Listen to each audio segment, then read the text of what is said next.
बरसातीपुर गांव में हर साल की तरह किसान आषाढ़ का इंतजार करते थे, क्योंकि यही महीने में उनकी फसलें तय होती थी। इस बार भी बारिश शुरू हुई। पहले हल्की बूंदे, फिर तेज बारिश और फिर मूसलधार। दिन रात पानी ही पानी। पहले लोग खुश थे, अरे वाह इस बार तो खेत लहराएंगे। पर 7 दिन बीते, फिर 10, फिर 15, बारिश रुकी ही नहीं। तालाब भर गया, नाले उफान पर, कच्चे घर गिरने लगे, स्कूल बंद, मंदिर की घंटियां भीगकर खामोश हो गयी। लोग घबराए, लेकिन रामू काका एक कोने में चुपचाप बैठे रहते। कोई पूछता, काका कुछ करो न, गांव डूब रहा है, तो वो बस कहते, जब तक वो बेटी नहीं मिलेगी तब तक ये बारिश नहीं रुकेगी। सब हैरान, कौन सी बेटी? रामू काका ने एक पुरानी बात बताई। 20 साल पहले आषाढ़ के महीने में एक अनजान परिवार इस गांव में रुका था। उनके साथ एक 8 साल की बच्ची थी, राधा। नदी में बाढ़ आई और वो बच्ची बह गई। कोई उसे ढूंढ नहीं पाया। उस दिन से हर आषाढ़ में हल्की बूंदें गिरती थी, जैसे उसकी रूह रोती हो। लेकिन इस बार शायद उसकी आत्मा थक गई है। गांव वालों ने उसकी बात को अंधविश्वास माना। लेकिन एक रात रामू काका अकेले नदी किनारे गए। उन्होंने एक छोटा सा दीपक जलाया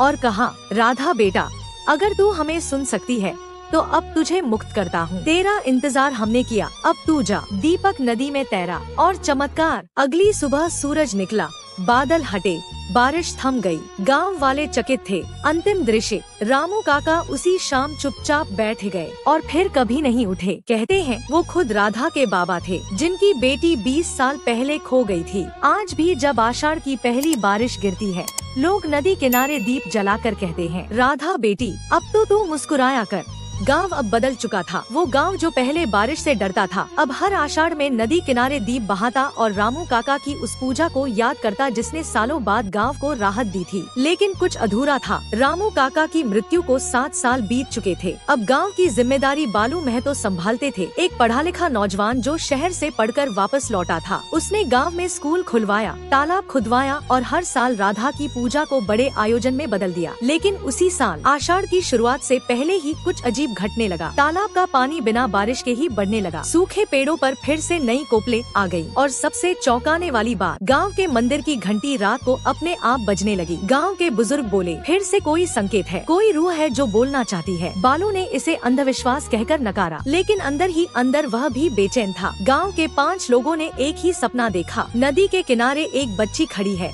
गीले बाल, छोटी चूड़ियाँ और डरी हुई आँखें। वो कहती है, मुझे गांव लौटना है, पर कोई रास्ता नहीं मिल रहा। अब ये सिर्फ सपना नहीं रहा, यह एक पुकार बन चुकी थी। बालू महतो को रामू काका के पुराने घर में एक लकड़ी का बक्सा मिला। उसमें एक डायरी थी, पुरानी, धुंधली, लेकिन कुछ पन्ने साफ बचे थे। डायरी में लिखा था, राधा आज भी नदी में खोई नहीं है, वो समय के एक कोने में अटक गई है। उसे मुक्ति के लिए सिर्फ दीप नहीं, याद और प्रेम की जरूरत है। रामू, बालू को यकीन हो गया, यह आत्मा अब भी उसी जगह फंसी हुई है, न आगे जा पा रही, न पीछे लौट पा रही। गांव की एक वृद्ध महिला बिजली बाई ने एक पुरानी विधि बताई, पंचदीप विधि। 5 दीपक, 5 सच्चे हृदय और एक निश्चल संकल्प। यह विधि लोक कथाओं में थी। जब कोई आत्मा दुनिया से जुड़कर रह जाती है तो 5 निश्चल मनों के दीप उसे सही रास्ता दिखा सकते हैं। बालू ने गांव के 5 बच्चों को चुना। वे वही थे जिन्हें सपने में राधा दिखी थी। रात को गांव के बाहर नदी किनारे सब इकट्ठा हुए। बच्चों ने अपने दीप जलाए और एक एक कर पानी में बहाए। धीरे धीरे हवा थम गई। नदी की सतह पर एक हल्का सा प्रकाश उठने लगा और अचानक एक तेज रोशनी के बीच नदी के ऊपर एक घूमती सी गोल आकृति बनी, मानो समय का द्वार खुल रहा हो। रोशनी में एक परछाई बनी,